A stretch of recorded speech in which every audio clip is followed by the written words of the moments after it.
everyone, and welcome to Gen Con. This is the Renegade booth. I'm your host, Chris Whipan, and today, ladies and gentlemen, I'm joined by the delightful Katie O'Neill. How are you doing, Katie? Thank you so much. I'm good. Thank you for having me here. So, if you can't tell, Katie is from New Zealand, not to be confused with Australia, slightly different and a little cooler, right? Because you have the Hobbit, Hobbit Town and everything. And it's amazing that we were able to get together. So, hey, if one thing the virtual conventions do, it allows us to be able to communicate across vast oceans. Just the other day, I was talking to Macedonia. Now we're talking to New Zealand. That's just amazes me. So thank you. Yeah, no, it's very cool. It's Awesome. really nice to have those opportunities. Right? It's like, and you don't have to get on a 12-hour flight to San Diego to do it. Yeah.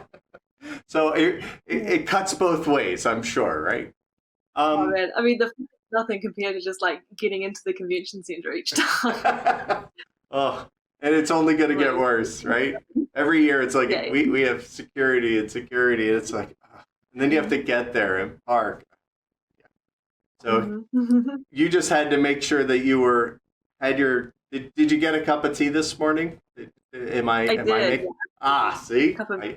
I know. Now, if I drank coffee this late, I would be up all night, so I can't do that. So, oh, no. I will not join you in a warm beverage. But for those of you who may not know Katie, and if you don't and you're watching this, you are really in for a treat because Katie is the artist and writer for a great series of books published by Oni Press. But they start with like the Princesses Ever After, and we go into the Tea Dragon Society, which these are gorgeous. These books they're sticking around my library. And then Aquicorn Cove, and we recently made a game with that one too. So we have a lot to talk about because she does a lot of stuff. So Katie, how did you get started? Like, what made you say, like, I want to do comics? Like, what brought that on? I think it was kind of natural for me. Like, I'd always kind of used drawing as a way to express characters, express stories, express narratives. Okay. Rather than drawing for its own sake. Like as a kid, I didn't often just draw things like just sort of on their own. It was usually something, even if it was just a standalone drawing, it sort of had something more to it, like a story it was trying to convey. So I think I started out very simple, just kind of like I grew up playing Neopets, and so just having these little like creatures that I like gave personalities to, and like very simple. But then I slowly got the courage to kind of start doing sort of putting them together, like pages and pages together, and then eventually you get to like a book. So like when I started doodling, it was usually like space battles on the side of a page, right? Like your typical guy doodles. That's what I did. There was no story. Like, there was literally no story. Maybe there was some balance going on, but there was that. So the fact that, even your doodles were trying to say something and bring that out of you, I find that fascinating because to me, that's not what doodle's about, right? Yeah, I think it's really interesting to see how people sort of come to art in really different ways when they're even just a kid. It's so some children are so observational, they're immediately kind of drawing things they see. Others are kind of expressing their emotions through their drawing, or like just trying to convey like a thought or something. So I don't know, I think it's really interesting how that comes out even when you're really young. So now I'm really wondering what space battles as a kid means. But that's another discussion with another person and another couch. But so when did you decide that, this is a lot of fun. I enjoy doing this. I kind of have a story. You're putting it together. When did you decide you wanted to share this? When did you feel that was a good time for you to do that? Because I know you started, I want to say 2012. You started doing like some webcomics and things.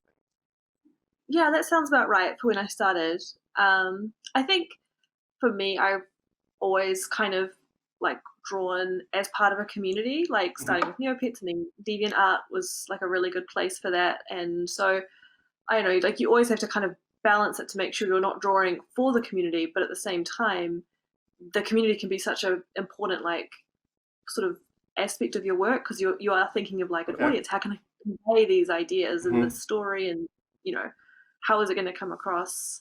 And so I think I've always kind of just been posting my work, so it was natural to start with webcomics as just a way to do that, because it's so easy, it's so free. You just like, even my first one I just put on Tumblr. I didn't even host it anywhere, so it was literally just a matter of putting the images on.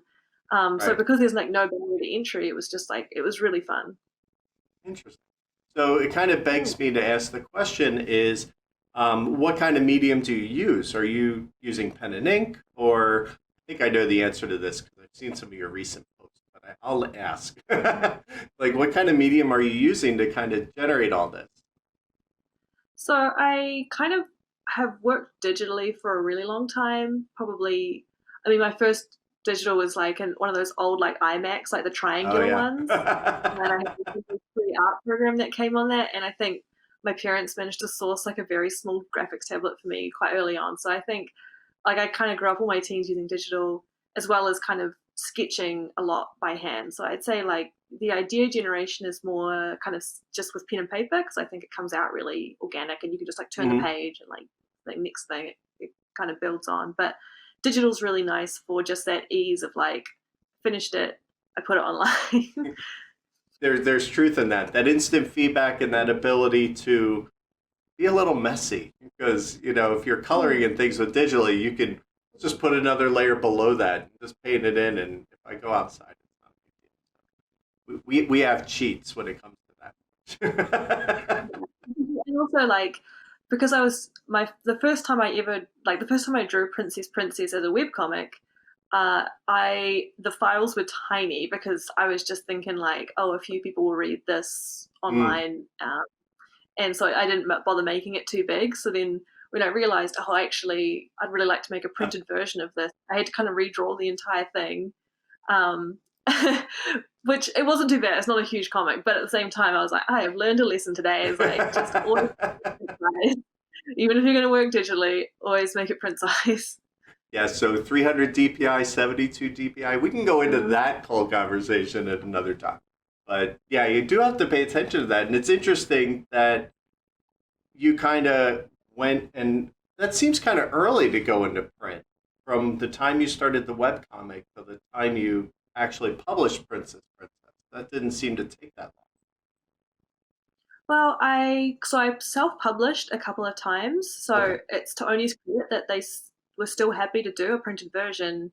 I know there are some publishers who won't work with something that's been self-published, which like I can understand the thought process, but I think Oni Press saw it as like, oh well, there's people who are already wanting to buy this, and there's already a built-in audience, so that makes sense to actually just make this much more, because I could only do sort of 50 or 100 at a time, and then like only sell them basically when I went to conventions in the States or in Australia, so that wasn't very often. So like the self-printed version was quite small, and just like quite simple and straightforward, but the Oni Press version just had like a much wider distribution, and like a bit nicer hardcover and things.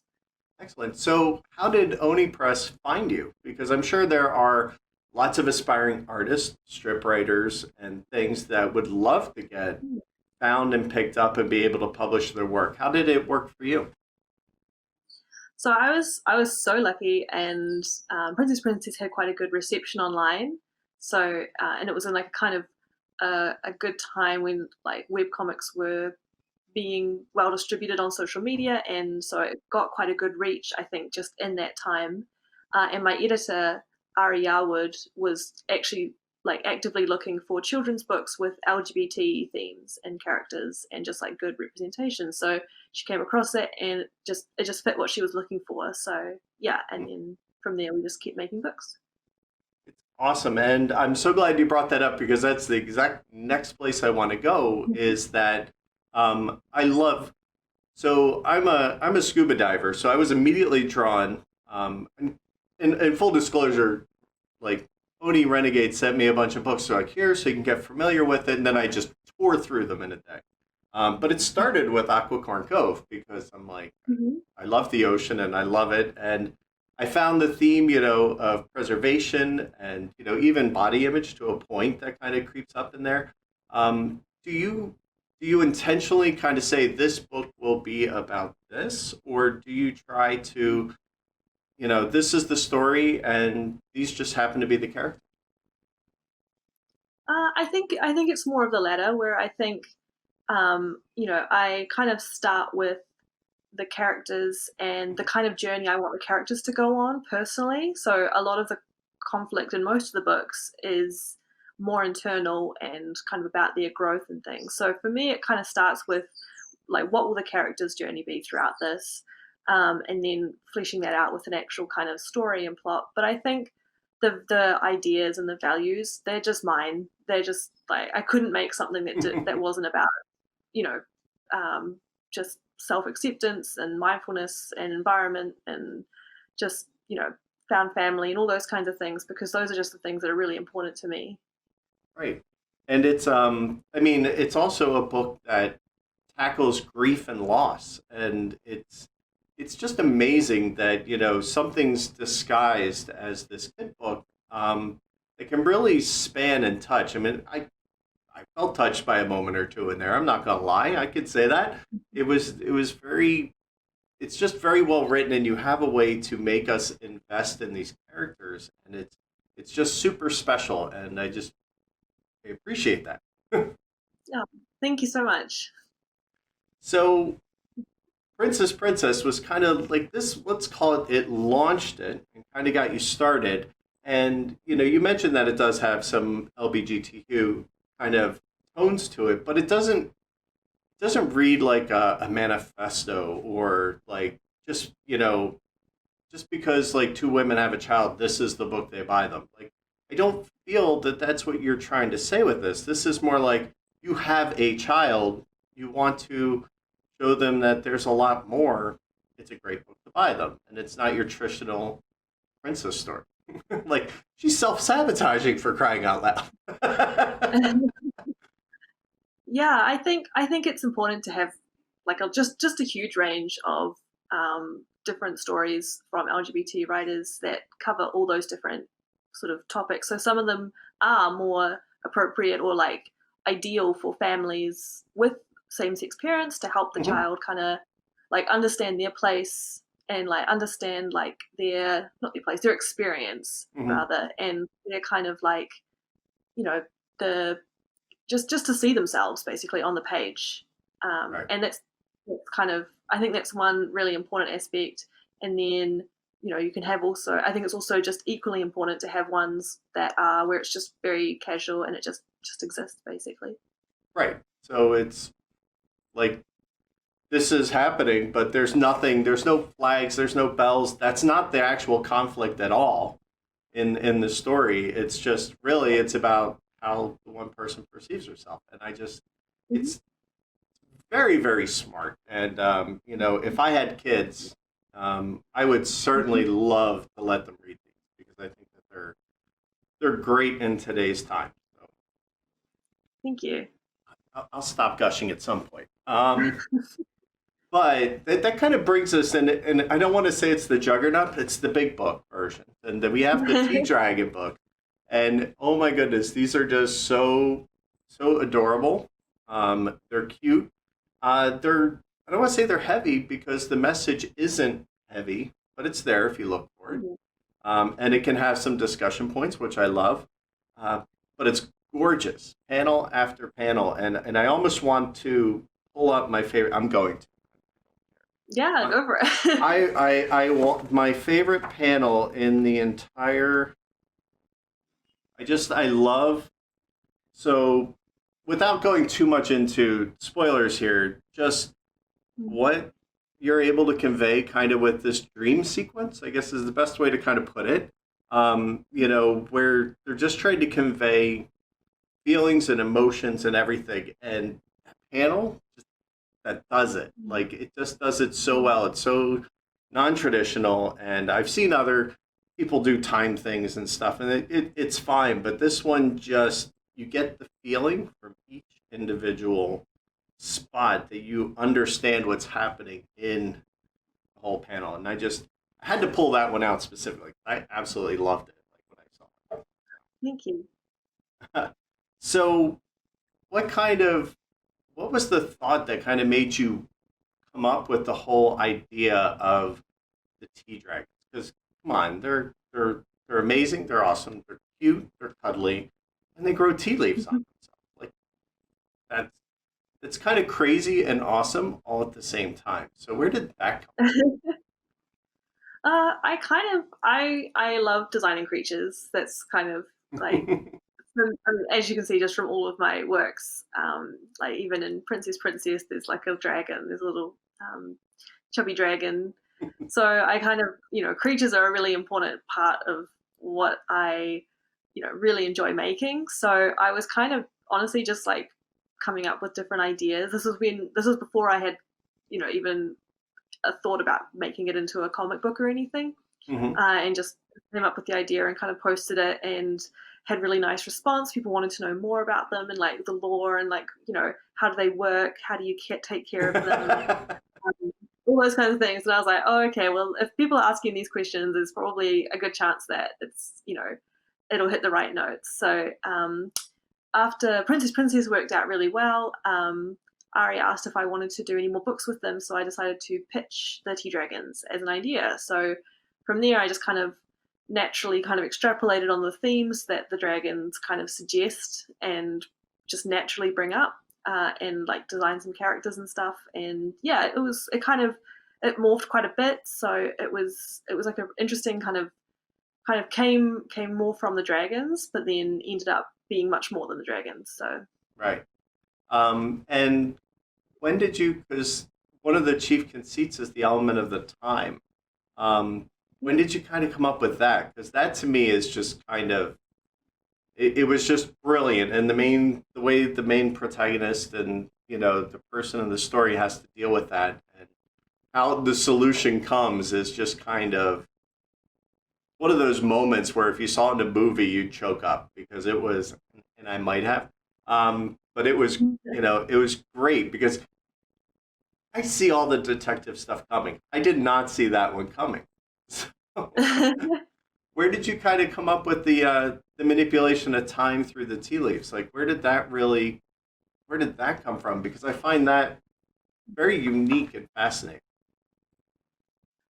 I guess it kind of just comes from the like how it feels when you slow down and like take the time to like drink a cup of tea and like you're really, if you're not, if you make that space to not be also doing something else, to really just sit there and enjoy it, you are kind of taking things in a way that's, it's the kind of thing that becomes a very strong memory in hindsight. And so I think I often get that when I'm traveling, because a lot of the time I won't have data if I'm like visiting somewhere and I don't buy a phone card or something, and like it's like such a vivid experience that I'm fully into it and you just remember it so strongly. So I think that kind of feeling is something I really wanted to capture.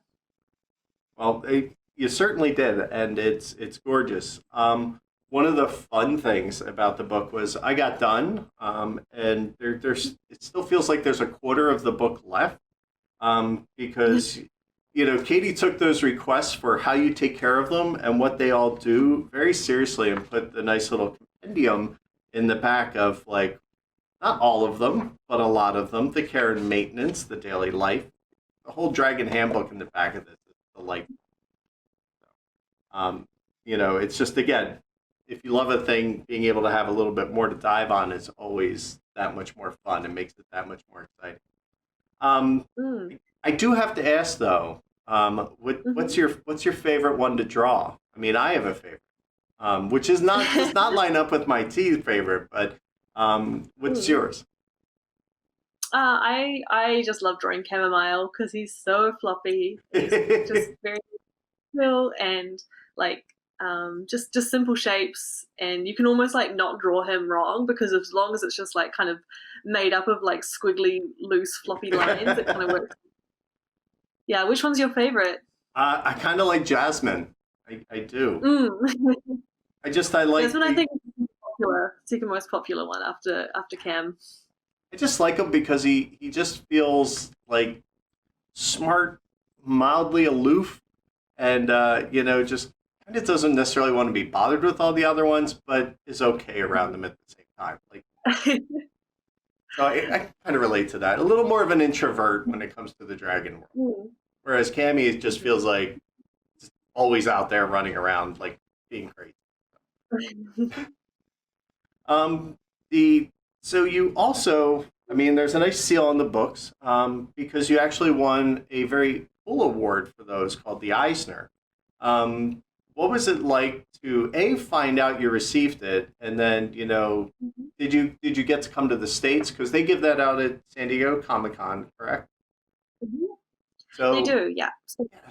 So what was that like? Because that, I mean, it wasn't that long ago, you were self-publishing a small book, and now all of a sudden you're like one of the biggest awards, children's comics can have. it was pretty amazing. It was very surreal because it was about sort of like, I mean, I didn't go to the ceremony that year. I actually did go to the States that year, but it had been in May, so I was over there kind of in spring.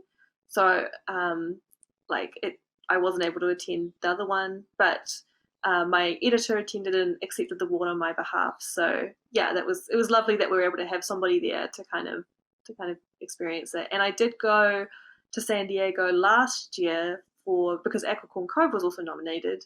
And so I got to experience like kind of almost in second sight kind of the what the like ceremony was like and how bizarre and surreal it is. And then didn't have to make a speech, so it was like the best of both worlds. Because you're just like, oh, this is what it was like a few years ago. Okay, I'm happy. Yeah, basically, I'm just sitting there like, yeah, because it was like a really amazing book one that year, and I was just like, nice, nice, nice. I can just sit here and just keep eating. It's so good.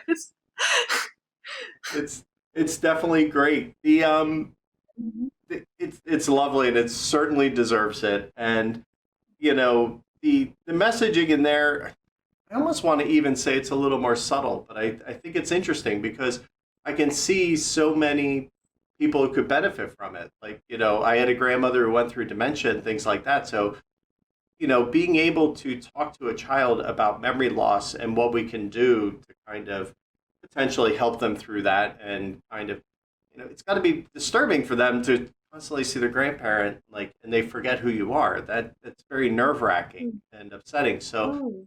I think what's great is this gives you a format to be able to kind of have that discussion and say, you know what, we may have to have this conversation every time. Like this is part of the package that we have to deal with now. Again, another great tool to help anybody have that discussion. So, Yeah, I think graphic novels have a real ability to facilitate that kind of discussion because there's so much that like children are very good at reading between the lines.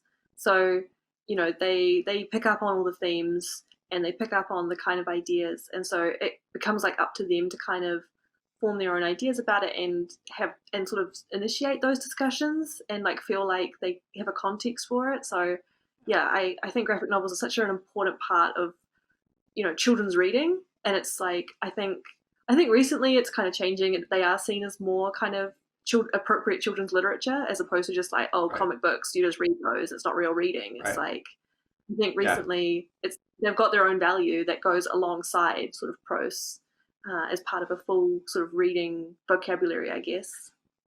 Yeah, and I think there's something interesting. I did not when I was a child. I did not like reading at all, and I think part of that was school forcing it on you and the dreaded summer reading list. Making me read books I don't want to read at all, which really kind of turned me off until I was probably just finishing high school or getting out before I finally started to enjoy it again and be able to have that creative kind of headspace and be able to enjoy them. And I think graphic novels really help because they kind of do some of the lifting for you, right? Like they write the panels, but you still have there's still those little white lines. A lot happens in between them, and I think your Hmm. brain needs to fill those in.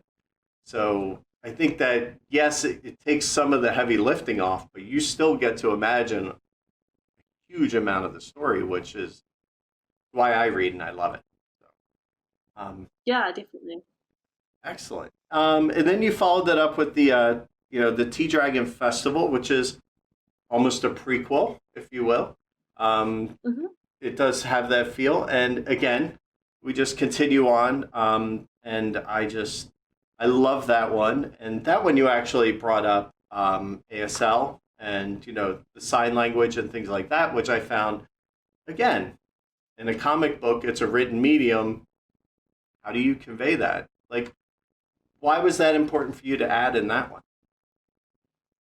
Um, I it was more just I thought that was like something that children would really like to see in a book, and like for deaf or hard of hearing children, it's just nice to see themselves on a page, and it's good for other children to kind of have like kind of familiarity. So if they see someone in real life who uses sign language or is hard of hearing, they don't feel like they don't even know how to sort of start approaching. Right. They can kind of draw on their experience from what they've read. So and we were very fortunate to work with an amazing woman who like basically combed through the sign language, and also the kind of not just the actual like gestures, but the like kind of settings and the context as well.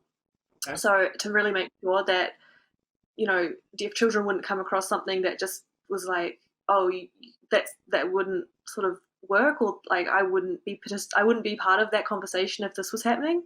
So that was really amazing. I was very, very lucky because it's things I just couldn't have known, but really wanted to make sure they were done right. So yeah, it was really fun learning experience, and actually drawing the hand gestures was very fun as well because yeah, it's just a cool way to like visually communicate, which is what comics are.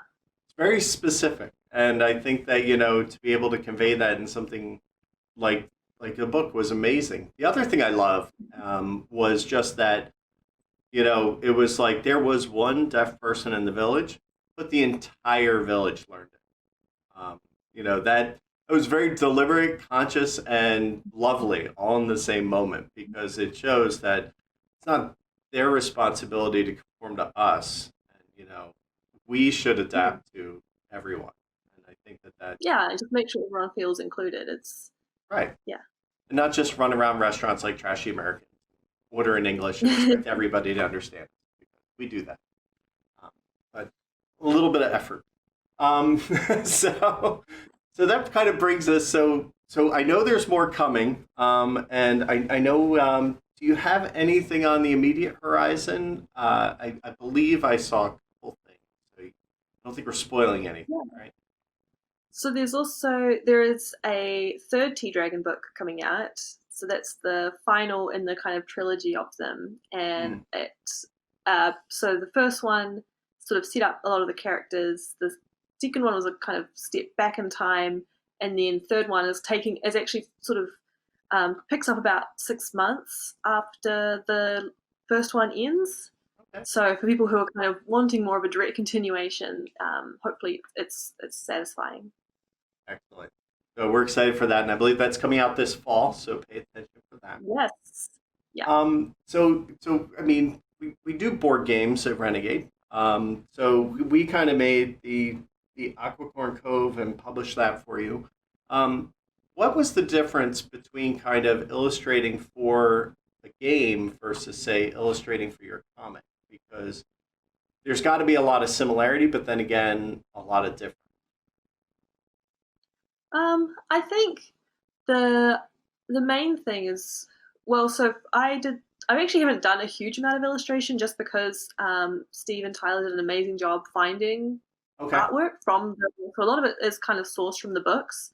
And then the additional art pieces I've done for the Tea Dragon series um, were just kind of trying to convey just something fun and playful that's going to read really well, very small, because Mm-hmm. like even compared to a comic page, the actual artwork for a card is quite tiny. So I just wanted to make sure that it would be really clear and readable. Which is very important because we talk about scale a lot. It's easy to make a card this big on your screen, but when you see it the size of a playing card, that readability it's huge. And that would be down here, except for it's in my travel pack. So my T-Dragon goes with me everywhere because it's a fun little one and it's beautiful as all get out. I absolutely love it. So amazing. So Katie, thank you so much for being on today and talking with me about your work. I kind of fell in love with it, and I think it's adorable, and I can't wait to share it with people, for people to find it too.